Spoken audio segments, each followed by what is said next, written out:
Welcome to the Banker Lamp. Please enjoy the video. You start by opening Clips and tapping the plus icon to create a project. This immediately puts you in record mode so you can act fast. Make sure the app has camera and microphone permission, because without them, your clips won't capture audio or video. Once done, pick front or back camera and select your aspect ratio. Choose 16:9 for widescreen or square for social posts, so your framing and crop are correct before you record a single second. You record by holding the red button for live takes or tapping for fixed duration shots. This gives you control over pacing and lets you chain clips smoothly. If you need variety, import videos or photos from Photos, then trim them inline to remove dead space. This is faster than re-recording.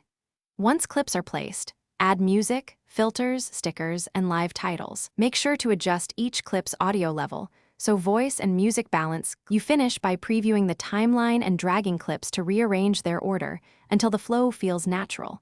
This final pass catches pacing issues. Then tap Share to save to Photos or Post to Social, selecting the desired resolution so your file size matches your destination. If export fails or playback stutters, force close clips, restart your iPhone, and make sure camera/microphone permissions are enabled. This simple troubleshooting step resolves. Thanks for watching. If this was helpful, leave a like and consider subscribing. See you next time.